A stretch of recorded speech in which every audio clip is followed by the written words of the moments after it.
Das erste Spiel als zukünftiger Pokalfinalist beim HSV, der 12. empfängt den 8. an Spieltag 28. Nicht mehr viele Spiele in der Liga, dann wissen wir, wofür es gereicht hat. Wieder für Europa, Conference League, Euroleague, vielleicht sogar für die Champions League. In der Euroleague sind wir ja noch vertreten. Wir könnten über einen Pokalsieg uns, glaube ich, auch direkt für Europa qualifizieren, wenn die das ja auch so mit reingebracht haben in das Spiel. Weiß ich ja nicht.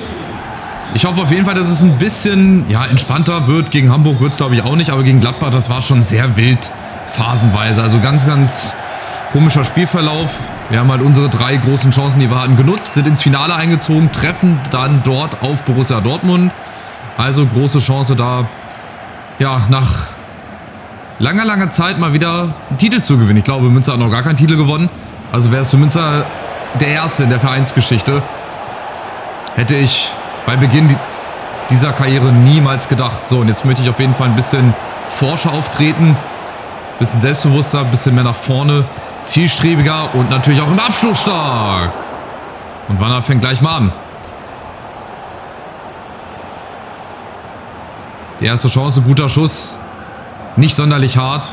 Gut platziert ins Eck, aber keine großen Schwierigkeiten. Der HSV 12. Die werden nicht absteigen. Die werden auch nichts mehr mit oben zu tun haben. Die spielen eine solide Saison. Werden aber auch nicht den roten Teppich hier für uns aushauen, das ist klar. Deswegen hoffe ich aber trotzdem, dass wir hier gewinnen. Davon mal abgesehen. Ein paar Änderungen gibt es. Klar, Ischi Innenverteidigung, Rogov. Und ich bin der Meinung, Hikimoglu spielt vorne. Genau, Felistesh. Die kriegen alle mal eine kleine Verschnaufspause. Bei uns ist Hikimoglu am Start. Jongwa, der nicht so gut flanken kann, aber jetzt kommt vernünftiger Ball in die Mitte. Alvaro hinten. Der kriegt es einfach nicht hin. Der kann gut schießen. Der hat gegen Gladbach auch ein schönes Weitschusstor gemacht. Aber Flanken steht halt echt nicht auf seiner Vita. Aber jetzt vielleicht Hikimoglu. Oh nein, auf Wanner. Ist doch klar, wo ich hin möchte. Nicht da nach außen auf Poso. Ey, Wanner läuft schön rein. Hat die Lücke gesehen und dann so ein scheiß Ball. Der HSV kommt über Salai. Amdouni, Reis, Achtung, der kann auch gut schießen, aber geblockt. Da sind wir dazwischen und es geht wieder in die andere Richtung. Genau so ein Spiel habe ich mir erhofft, gewünscht. Offene Begegnung, Alvaro setzt sich da durch, hält sich den Gegner vom Leib und dann Wanner, was läuft denn da für eine Kurve? Lauf doch auch direkt zum Ball hin, das ist das nächste Ding, was ich wieder nicht verstehe. Lauf doch einfach direkt zum Ball hin. So, Alvaro, Wanner, ein bisschen Platz. Wird natürlich geblockt, Hikimoglu, nächster Schuss und das Tor!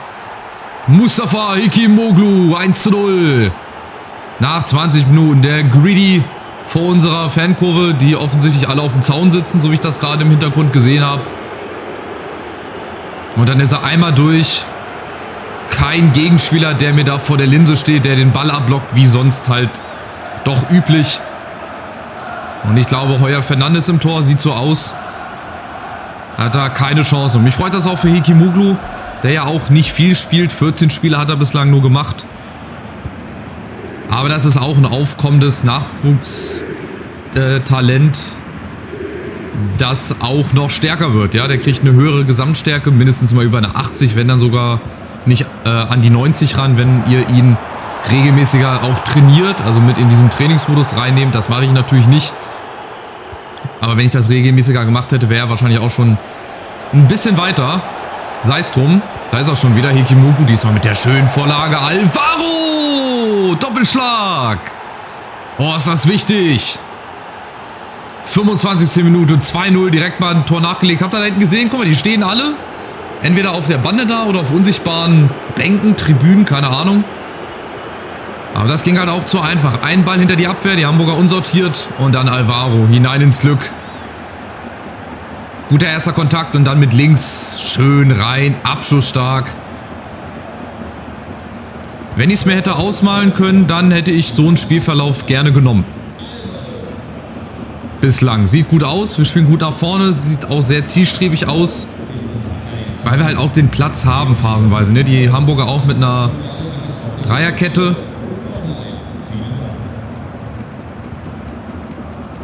Die das aber bislang vor allem defensiv nicht so gut machen. Aber Achtung, Amdouni, ja gut, das ist Verzweiflung. Den hätte Sinamoy auch mit der Brust stoppen können. Aber das wäre dann ein Hauch von Arroganz gewesen. Das wollen wir natürlich hier nicht zulassen. Wir wollen lieber weiter. Fursch nach vorne, zack, 1, 2 Kontakte, das Mittelfeld überbrückt und Wanner wieder durch die Mitte. Alvaro, Hekimoku, die haben jetzt richtig Spaß, das sieht richtig gut aus. Und Jongwa, komm, zeig mal deine Abschlussqualitäten. 0-3. Jetzt gehen beim HSV innerhalb von 10 Minuten hier die Lichter schon aus. Und wir können es ja, wenn wir im Flow drin sind, ich sage ja, in der Mannschaft, da ist so viel Qualität. Wir können es halt leider nicht in jedem Spiel zeigen. Ja, siehe Gladbach zum Beispiel, das war ein sehr, sehr großes Gemurkse eigentlich. Aber wir sind auf dem Weg, langsam, aber stetig, sind auch noch ein paar Dellen drin ab und zu, aber langsam und stetig geht's bergauf mit Münster. Ja, innerhalb von 12 Minuten, um es genau zu nehmen, 3 Tore, 0-3. Das sieht nicht gut aus für den HSV, aber trotzdem haben wir hier noch nicht gewonnen. Auch ein 3-0, das geht so schnell. Das kann so schnell noch wieder aufgeholt werden. Habt ihr ja bei dem Pokalspiel gesehen. Aber bislang stehen wir auch defensiv wirklich gut. Viele Aktionen hier gerade über Wanner, Hekimoku. Wir haben da wirklich, wirklich sehr viel Platz. Alvaro, schade, wenn er den noch irgendwie kontrolliert bekommt. Gibt's den Doppelpass mit Hekimoku. Jetzt kommt der HSV und Wagner macht den Weg nach hinten. Sehr, sehr wichtig. Auch ihm gönne ich das, weil der hat auch nicht so die beste Phase gerade. Hat auch ganz viele unglückliche Spiele dabei gehabt, wo er viele Zweikämpfe unnötig verloren hat. Unnötige Fehlpässe, spontan. Habe ich da das Gegentor gegen Leipzig da in Erinnerung, als wir da zu 10 gespielt haben. Aber Alvaro kommt wieder. Jongwa, Hekimoku in der Mitte, hinten winkt Wanner. Wer kriegt den? Wer will ihn? Er kriegt Hekimoku, aber er kommt... Ja, ist abseits, okay. Hätte eh nicht gezählt. Aber wir sind weiterhin dran und wir spielen auch weiter nach vorne. Ich werde mich jetzt nicht hier hinten reinstellen. Ich werde weiter vorne drauf gehen ins Pressing. Ja, die Hamburger, die scheinen damit Probleme zu haben. Große, große Probleme. Mittelfeld wird schon zugemacht und dann wird draufgepresst über Remberg jetzt in dem Fall. Oh, scheiße, hätte ich Außenwanner mitgenommen. Der hatte aber sich nicht freigelaufen, deswegen hatte ich da keine große Möglichkeit gesehen. Von daher beenden wir die erste Halbzeit mit einem 3-0. Vereinzelte Pfiffe hier im Stadion, aber nicht aus der Auswärtskurve. 0-3. Ich glaube, damit hätten die Hamburger auch nicht gerechnet. Deswegen hier und da ein paar Pfiffe. Statistik spricht für uns. Ich glaube, wir haben einen XG-Wert von 2, ohne jetzt vorher zu linsen. Ne, 1,2 zu 0,4. Also wir überperformen sozusagen. Wechseln. Ne, tue ich jetzt noch nicht. Ich lasse mal die Truppe, die ist gerade so schön im Flow. Da möchte ich jetzt nicht unbedingt einen Spieler rausnehmen, aber wir haben halt auch auf Hinsicht Newcastle. Das nächste wichtige Spiel, da müssen wir irgendwann nochmal ein paar Wechsel machen. So nach einer Stunde, sage ich mal. Weil da brauchen wir auch wieder eine fitte Truppe. Das wird gegen Newcastle, glaube ich, mit am schwersten in den letzten Wochen. Aber ich bin da gespannt, wie es läuft. Jetzt kommt erstmal Alvaro, weitergelegt. Hekimoku, der kann noch 3-mal den Ball kontrollieren. Aber das braucht halt noch zu lange. Das ist das Problem. Wenn es da ein bisschen schneller gegangen wäre, dann hätte es wahrscheinlich 4-0 gestanden. Aber die nächste Chance, oh, die kommt. Wenn Alvaro den Ball auf Jongwa durchbekommen hätte. Nächstes Beispiel, warum es manchmal nicht so 100% läuft. Ne? Wenn es zu langsam geht. Der Ball auf die Außen wäre auf jeden Fall sehr gut gewesen und sehr wichtig gewesen. Nächste Chance, ja, das war zu optimistisch.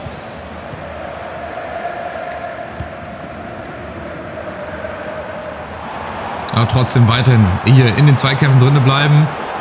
Und die Hamburger, muss ich auch ehrlich zugeben, sind bislang ein willkommener Gegner. Also die stellen uns jetzt nicht so vor große Probleme, wie zum Beispiel die Gladbacher im letzten Spiel. Oh, und das auch, da ist so viel Platz. Ja, auch wenn es 3-0 steht und ich mich wieder so ein bisschen aufrege, aber da ist so viel Platz. Und dann spielt er dem den Gegner wieder genau in den Fuß. So, das kannst du auch mal schön vergessen. Poso gewinnt den Zweikampf. Da auch wieder genau das gleiche Beispiel, denn da wir da nie hinspielen. Nie und niemals aber den da hinspielen. Nächste Chance.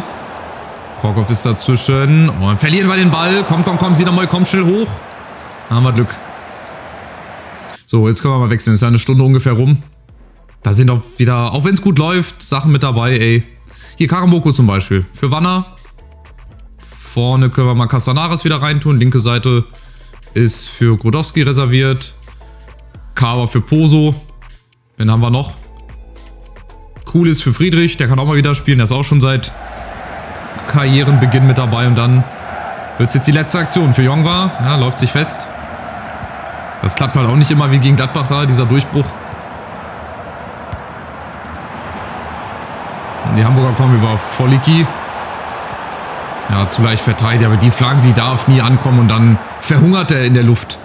Den hätte Sinamoy auch mit der Brust stoppen können, rein theoretisch. Nächste Chance. Letzte Chance oder letzte Aktion. Wanner ist durch. Jawohl, und rein damit. Komm, 4-0. Zu leicht vergeben. Die müssen rein, auch wenn es 3-0 steht. Ey, wenn wir so Chancen gegen Newcastle kriegen. Ich weiß nicht, ob wir viele Chancen gegen die bekommen werden, aber wir müssen da auf jeden Fall in der Chancenverwertung arbeiten. Das ist klar, weil die machen halt gefühlt jede Chance rein. Achtung, Hikimoglu und Grodowski ist in Ballbesitz und muss auch da schneller zum Abschluss kommen. Also das ist so das ganz große Manko. Das zieht sich so durch die ganze Karriere. Chancenverwertung, schnellerer Abschluss, sich schneller vom Ball trennen. Aber wer weiß, wie diese Mannschaft in 5 Saisons aussehen wird oder würde, wie es dann funktioniert. Achtung, die Hamburger kommen! Und der Anschluss oder der Ehrentreffer. 1:3 nur noch.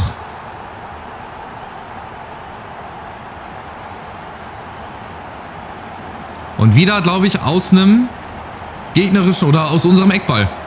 Also Eckbälle kriegen wir momentan auch nicht so gut verteidigt in der Rückwärtsbewegung. Das ist sehr fatal. Und dann passen wir mit Ishii nicht auf und Kaba auch, der da nicht richtig positioniert ist. Und dann ist es Vargas. Ich glaube, das ist Ruben Vargas.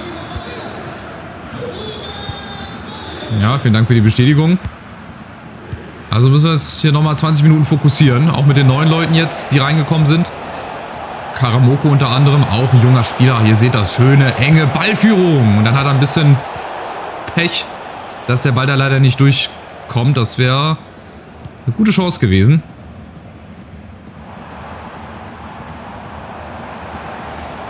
Und wieder die Hamburger. Amdouni.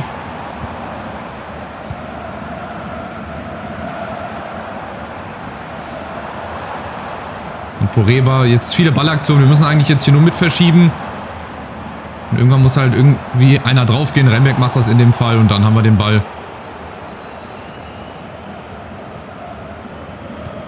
So, und wir spielen das hier jetzt mal ein bisschen entspannter. Also ich versuche das so entspannt wie möglich zu spielen. Möchte natürlich aber auch noch aufs 4. Tor gehen, wenn wir die Chancen haben. Karamoko ist schnell. Hat die Übersicht. Castanaras und jetzt in der Mitte. Der kriegt auch den Ball nicht kontrolliert. Also klar, Ballkontrolle. Das kann ich von einem Stürmer jetzt nicht so erwarten. Oder beziehungsweise muss ich eigentlich erwarten. Zumindest, dass er den Ball hält, vorne mal festmacht. Karamoko, schöne Variante, Remberg. Oh, die kommt gut, die Flanke, aber da ist keiner. Doch, da ist Hikimoglu. Oh, der Abschluss muss auch besser kommen. War er auch frei.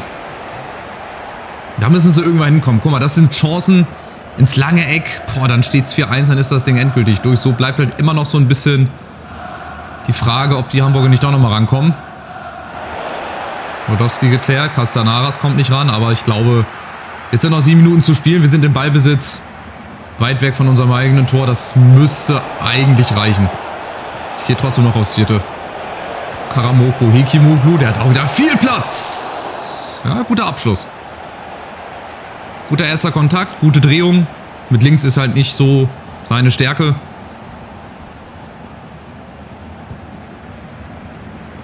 Aber gut, ich glaube unterm Strich, es war ein sehr souveränes Spiel von uns. Die 12 Minuten da von der 30. Minute angefangen. Ne, von der 20. angefangen bis zur 32. Die waren sehr dominant, sehr druckvoll, sehr zielstrebig. Da haben wir dann die entscheidenden Tore gemacht. Ja, und auch so waren wir, glaube ich, die bessere Mannschaft. Ich glaube, das ist ein Sieg, der geht in Ordnung. Es war spielerisch auf jeden Fall besser als gegen Gladbach. Auch wenn wir da 3 Tore gemacht haben, aber da war ich nicht ganz so rundum zufrieden. Aber gut, da ging es darum, ins Finale einzuziehen, so what. Und heute haben wir auch wieder ein bisschen besser gespielt. Hamburger kriegen nochmal einen Freistoß, da wird jetzt auch nichts mehr draus werden. Also, nächsten 3 Punkte, wir bleiben weiterhin oben dran an der Konkurrenz. Wir lassen nicht locker. Die Hamburger setzen den Freistoß knapp übers Tor. Und unterm Strich haben wir eine gute Vorbereitung gehabt auf Newcastle. Jetzt bin ich sehr, sehr gespannt, wie das in der Euroleague läuft. Und in der Liga geht's dann vielleicht noch ein paar Plätze nach oben, je nachdem, wie die Konkurrenz gespielt hat. Hier sehen wir Dortmund souverän 4-0. Gewinnt bei Gladbach. Da müssen wir auch mal so ein bisschen drauf stehen, wie die sich vorbereiten. So, jetzt Newcastle. Nächstes geiles Auswärtsspiel, nächste schöne Reise nach England wieder. Wir haben ja schon mal bei den Spurs gespielt. Jetzt dürfen wir nochmal nach England reisen und bei Newcastle antreten. Da gucken wir mal, wie die drauf sind. Die haben, glaube ich, auch eine gute Truppe. Natürlich eine bessere Truppe. Ich meine, Münster hat da nichts verloren.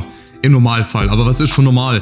Wir stehen im Viertelfinale der Euroleague. Was soll ich euch erzählen? Die haben die letzten 5 Spiele, haben sie 3 gewonnen, aber die letzten beiden nicht. Ist vielleicht ein gutes Zeichen, keine Ahnung. Die haben unter anderem, Kukurea, wenn ich den schon sehe, okay. Harvey Barnes auf der Bank. Di Gregorio, Almiron, Douglas Luiz ist rot gesperrt. Dafür die Startelf, Longstaff, Kusunu, Chalobah, Courtois natürlich im Tor, warum nicht? Lobotka, Tonali, Gordon, Isak. Ja, ist auch nicht schlecht. Also sind ein paar gute Spieler mit dabei. Ich glaube, hinten der Keeper ist auch nicht ganz schlecht. Vorne Isak macht auch ein paar Tore. Also da haben wir ein dickes Brett zu bohren. Aber ich hoffe, dass das genauso auch umgekehrt gilt. Dass, hier, die haben jetzt den Vertrag alle aufgelöst. Ja gut, die halt nicht gespielt haben, die ich halt nicht hochgezogen habe. War klar. Aber ich kann halt nicht jeden aufnehmen. Es sind ein paar gute Spieler wahrscheinlich mit dabei. Ein paar gute Talente. Aber gut, irgendwann ist halt auch mal gut, irgendwann muss man die Leute auch mal ziehen lassen. So, haben schon ein paar Leute gespielt, ihr Hinspiel? Nee. Rom-Spiel gegen Galatasaray, Braga, Sevilla, Spurs gegen Marseille. Also sind noch 2 Engländer. Wir halten die deutsche Flagge hoch. Eine spanische, französische, portugiesische, eine türkische Mannschaft. Ich bin gespannt, ich freue mich. Mal gucken, ob es so deutlich wird wie gegen Lille. Das glaube ich jetzt nicht, aber ich lasse mich überraschen. Und wenn ihr euch auch überraschen lassen wollt und es nicht verpassen wollt, lasst wie immer gerne ein kostenloses Abo da. Wer das noch nicht gemacht hat, einen Daumen nach oben auf dem Weg zu mittlerweile 10.000 Abonnenten. Das muss ich mal hier zwischenzeitlich sagen. 10.000 Abonnenten. Freunde, ihr seid einfach der Wahnsinn. Das freut mich wirklich jeden Tag, wenn ich eure Kommentare lese, wenn ich die Aufrufe sehe. Das merke ich einfach, wie viel Spaß ihr an dieser Karriere habt. Und ich hoffe, es geht so weiter. Macht's gut, bis zum nächsten Part. Ciao, ciao.